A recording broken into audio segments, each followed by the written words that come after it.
twavuze ngo ni igicugu c'amashimwe kuko mureka ko igihe Yakobo yagwana n'umumarayika yabagwanye mu gicugu co mu gatondo bugira buce ni kuvuga ngo hakijya gihe niho vyatumye Imana imuhindurira amazina bituma adasubira kwitwa Yakobo kundi aca muhindurira izina Imana icimwita Israeli ni kuvuga ngo natwebwe rero tuzoza tuje guhimbaza Imana ndazi ko hari byinshi Imana dukoreye kuva mu kwezi kwa mbere kwezi kwa kabiri kwa gatatu kwa kane kwa gatanu na kuno kwezi kwa gatandatu nyine kugira kurangire tuzoba tuje kugira ngo tubishimire Imana rero byose tuvyegereye kugira ngo dushime Imana. Murakoze cyane bakunzi bacu muriko muradukurikirana murumvise ko igikorane c'amashimwe gushima Imana ivyo imaze gukora igice c'umwaka ni kinini kuko biba bikwiye ko dushima Imana muco Imana ikirakora rero muri iki gice c'umwaka bazoba bariko barashima Imana y'ivyo yakoze mu buzima bwabo rero ndumvise ko azoba ari igikorwa c'amashimwe.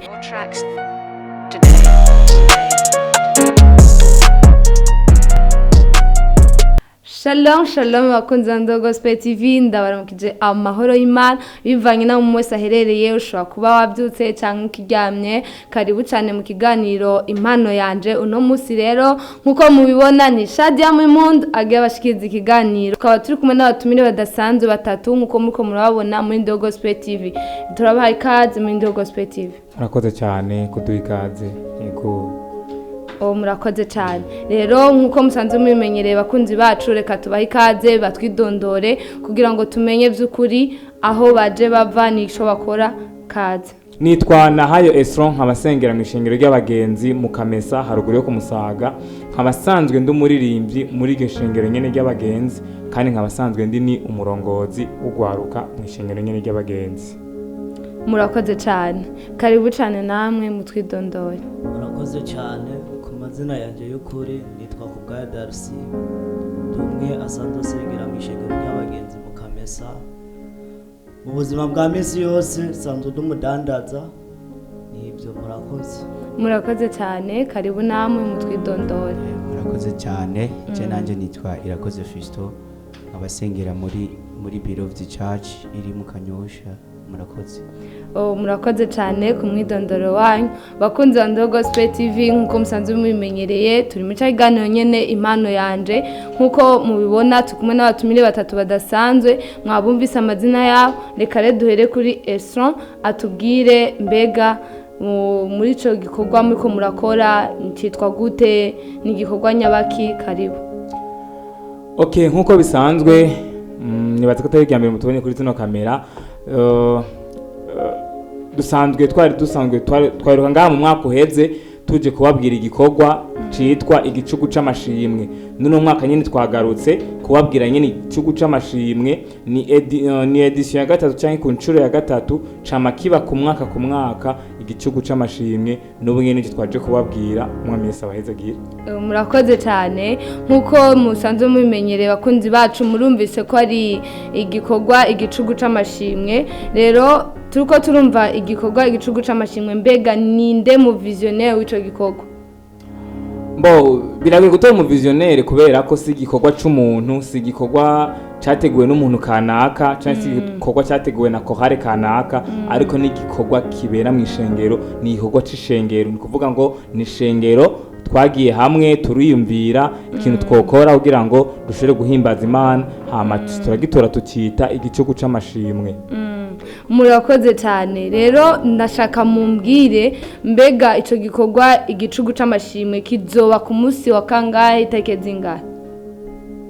Igikorwa cy'igicugu c'amashimwe kizoba igenekerezo rya 21 kuno kwezi nyene ni so vendredi muri uno mwaka nyene kitotangura isaha 3 zo mwijoro hama mpaka buce.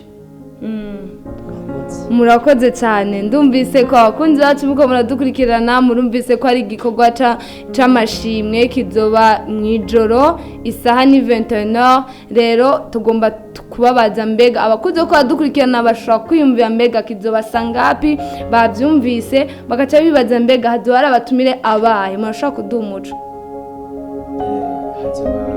Abatumire bazoba bahari hazoba hariho na hazo hari Hope Sound Forever Worship Team, hazoba hari na Christologue Worshipper, hazoba hariho na His Victory bava mu Kanyosha, hazoba hariho Eglise Evangelique Kamenge na Eglise Evangelique Kanyosha na Eglise Evangelique de Rohero. Ego murakoze cyane. None ndiko ndababaza, ndumvise umurongozi wacu ninde murongozi w'ico gikorwa? Umurongozi w'iki gikorwa ni jewe nyene, nije tuko turavugana. Ego murakoze cyane. Bica binyorohera cyane iyo numvise ko ari we murongozi wacu, bica binyorohera kumva mbega ni yihe objectif mufise kw'ico gikorwa cyane. Kibazo ciza cyane.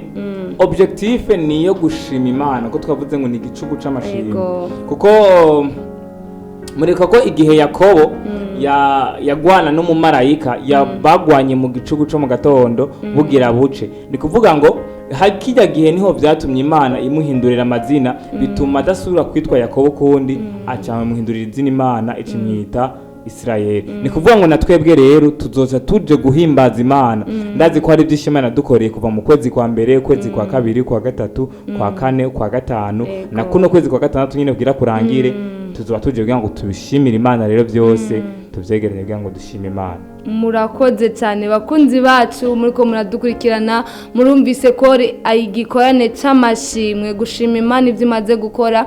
Igice c'umwaka ni kinini, kuko biba bikwiye ko dushima Imana muco Imana iriko irakora. Rero muri iki gice c'umwaka bazoba bariko barashima Imana y'ivyo yakoze mu buzima bwabo. Rero ndumvise ko azoba ari igikorwa c'amashimwe. Mbega numvise muvuga ko ari edition ya gatatu. Igikorwa cyanyu cyatanguye ryari nyezina? Igikorwa cyatanguye mu 2021, ni kuvuga ngo cyabaye mu 2022 niho cyatangura, kiza kiba 2022, kiba 2023, ubu naho kiyagira kibe mu 2024, niyo edition ya gatatu rero. Ego nuva kimaze imyaka 3 kiriko kiraba. Ego murakoze cyane. None ndiko ndababaza, iyo uvuze ko ni igikorwa c'amashimwe nibyo birumvikana, mbega iyo tuvuze ko ari igikorwa c'amashimwe gusa, iryo joro zoba ari joro ryo gushima Imana gusa biciye mu guhimbaza canke mu gushima Imana biciye mu kanwa kacu? Tuzoshima Imana biciye mu guhimbaza Imana no mu kuyitazira, hama kandi tuzoshima n'Imana biciye no mu mashimwe n'akanwa kacu. Ego murakoze cyane. Ndashaka mu muco kuri ako kantu, iyo twumvise ngo bizoba biciye mu guhimbaza, ucumenga tuzohimbaza gusa ijoro ryose rero tuko turahimbaza, kuko urazi mu guhimbaza Imana birimo ubuce bwinshi. Hari igihe ushobora guhimbaza Imana uri kuraririmba, hari igihe ushobora guhimbaza Imana biciye mu ijambo ryayo, hari igihe ushobora guhimbaza Imana biciye mu mashikanwa n'ibiki. None mushaka muduha umuco, hazoba hariho ijambo ry'Imana cyane? Ijambo ry'Imana ntiryobura, ijambo ry'Imana rizoba rihari, kuko ijambo riravuga ngo ijambo ry'Uhoraho rizokwamaho ibihe byose. Niyo mpamvu rero ijambo ntirizobura, hazobaho ugushima biciye mu ijambo kandi bizoba bimeze neza. Murakoze cyane. Murashobora nko kumbwira nk'umutumire azovuga ijambo ry'Imana, kumusabe ko baradukurikirana azomenya ati umuntu azotugaburira n'uyu? Umutumire twashoboye kwiyumvira ko umwe mu basanzwe bamuzi Armel Ishimwe, asanzwe asengera mu ishengero ry'abagenzi mu Kamenge, abeshigira ngo baba bamuzi, ndibaza n'ibyo. Murakoze cyane. Rero nkuko numvise muvuga ko muri abaririmbyi mwese, ndashaka rero kugira ngo abakunzi bacu ko badukurikirana nkuko turi mu cyaganiro nyene impano yanje, ndashaka muturirimbire abaririmbyi bacu nabo babe motive, abakunzi bacu babe motive. Data warakoze kuduha Yesu no kuduha mpwemu yera atubera umufasha. Data warakoze kuduha Yesu no kuduha mwemuyera ngatubera umufasha ririmba data data warakoze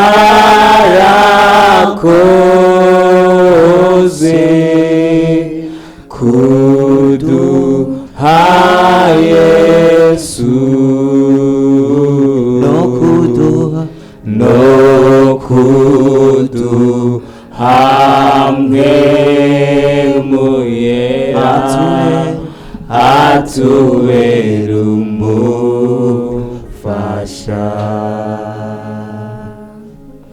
murakoze cyane bakunzi bacu ba Gospel TV, murabyumvise by'ukuri uguhimbaza kwabo. Nagomba ntibigarukire hano kugira ngo iryo joro bijoro ridasanzwe rizoba ari joro ry'ubwiza, rizoba ari joro ryo kubona ibitangaza biciye mu guhimbaza, rizoba ari joro ryo kubona ibidasanzwe biciye mu ijambo ryayo. Ndagutumirira wose uri kurumviza ino nkuru yacu, ino nkuru yabo, kugira ngo uzoze dushigikirane, dufatane mu mugongo kugira ngo igikorwa kizogende neza. Rero ndabasuye kandi kubaha ikaze, ndababaza kandi mbese none uhereye kuva igihe mwatangura igikorwa cyanyu nyezina, ni nta ntambamye murigera muhura nazo kugeza uno munsi? Intambamye ntizigera zibura mu gikorwa, kuko murazi yuko Satani cyabereyeho, Satani ariho kugira ngo agwanye umurimo w'Imana. Ni uvuga ngo intambamye dukunda guhura nazo cyane cyane nyinshi ni intambamye z'ama instrument. Turakunda kugogwa cyane no kuronka ama instrument, birakunda kutugora cyane gose biratugora cyane. Yego. Murakoze cyane. Ariko kandi ncangaruka nkababaza, mbega igikorwa cyanyu muri ko murakora, kuko ndumva ko habayeho edition ya mbere, harabaho edition ya kabiri, ubu ho mugeze kuri edition ya gatatu. None nikihe gicapo, nikihe kintu mushaka kuzogeraho? Ntibizorangiriraho gusa, muvuga ati iki kintu biciye ku igicugu c'amashimwe cacu, twitiriye igicugu c'amashimwe cacu, hari ikintu kanaka dushaka kuzokora tukavuga ati iki kintu twarakigezeho. Ni kuvuga ngo kintu twifuza kuzogera ko cyane cyane intumbere yacu nubwo ari guhimbaza no gutazira, nubwo ari amashimwe, twifuza yuko hagira umwe canke babiri canke batatu bashika kugakiza. Ego niyo ntumbere yacu. Ni kuvuga ngo ntidutumiriye abantu bafise amashimwe gusa, ariko n'umuntu yumva ko atarakira Yesu Kristo nk'umwami n'umukiza mu bugingo bwiwe, arahawe ikaze kugira ngo azoze kubana natwe. Kumbure niyumva amashimwe yiwanje, akumva amashimwe y'undi muntu kanaka, birashobora kuzomufasha agashobora nawe ne kumwakira. Murakoze cyane, nico nyene narishaka kumenya. Ndumvise yuko iyo umuntu icyo gikorane ntigitumiriwe umuntu yakijije gusa, ahubwo gitumiriwe n'umuntu atarakizwa, kugira ngo uwo muntu atarakizwa niyaza kumva amashimwe yayo nawe ashobore gukizwa. Murakoze cyane. Rero nshaka kumenya, mbega uwo muntu atarakizwa kugira umutumire, kugira azoze mu icyo gikorwa, muri ko mukora iki kugira ngo azoze? Kuko ntushobora kumubwira kuri ino televiziyo ngo umubwire ngo wowe ntukijijwe ngo uzoze, ntibikunda. Ibi birakurikirana umuntu atarakizwa akumva icyo gikorwa icyo ari cyo, hama kaza. Umwe atarakizwa nawe arashaka umufata ukuboko, bizogenda gute? Ni kuvuga ngo umuntu atarakizwa, icya mbere two turakora, twarakoresheje amafishe, twarasanzagije hose ahashoboka, two turageza kubivuga ahashoboka, two turageza kubatumira ahashoboka, twaratanze amainvisiyo, twaratumire hirya no hino ku bantu batandukanye, na bamwe twaragiye turanabashikira, turabatumira ku mpande zabo nyene personnel turababwiye ati barahawe kaze ni kuvuga ngo nta gwitwazo barahawe kaze. Ego murakoze cyane rero nashaka nibarize uwo mufrere wacu ari hano atubwire numvise kume ngo nimusengera hamwe mbese ico gikorwa cyanyu umuntu adasengera muri eglise yanyu aremerewe kuza gukorana namwe? Ego aravyemerewe kuko ni kuvuga ngo abantu dushima Imana saba mu bagenzi gusa. Oya aba mu wende ma eglise bose baremerewe gushima Imana. Ni kuvuga ngo umuntu wese avyipfuje aripfuza kwa aravyifuza ashobora kuza tukifadikanya nta kibazo na kimwe. Aravyemerewe wanashima wo frere wacu Fiston no mu worshiper tuzoba turi kumwe ni hazoba ari na wene arafise na wene byazoshikiriza mu mashimwe yewe biciye mu guhimbaza no gutazira. Murakoze cyane bivuze ngo naje ubunyene noza nokora wewe mbo icambere cyo saba gusa n'amarepetition. Ego murakoze cyane ndumvise yuko bisaba yuko umuntu abanza kaza agakora repetition mugabo nta bintu birebire bisabwe ngo wanzize muri eglise ngo buba nka mwana waho bisaba ko uvyumvamo kamera hamukaza nuko gusa ubufise umutima gusa wo gushima muri wewe ubufise umutima wo gushima Imana nta kindi. Murakoze cyane narinzi yuko nanje ubunyene ndashaka kuva ngaha kuri kamera ama vendredi nkacanza tugakorana none ndumvise muramaye muco murakoze cyane. Ndagomba rero mfate kano kanya ndabashimire kukugigoro mwagize kugira ngo muze muri Ndo Gospel TV none ndashaka kubabaza nkuko nari numvise ko muri abahimbaji muri abaririmbyi nta karirimbo murasohora kiwanyu canke iyo ntuze iwanyu ngo murafise akantu mushaka kuzodukorera ejo muzogira ico gikorane cyanyu muvuga muti turafise indirimbo yiwacu? Ego yo projet turayifise wanashima si kera cyane twifuza ko mu mwaka uza nitwakora igicugu c'amashimwe edition ya 4 twifuza yuko tuzogirako na clip video dusohora indirimbo cyose go munsi muri iryo joro nyene twifuza ko tuzogira igicugu c'amashimwe tugira ko dusohora n'indirimbo ni projet dufise mu mwaka uza mugabo no mwaka nta ndirimbo turasohora nta niyo dufise tuzoba tubashikiriza ariko mu mwaka uza turafise iyo projet.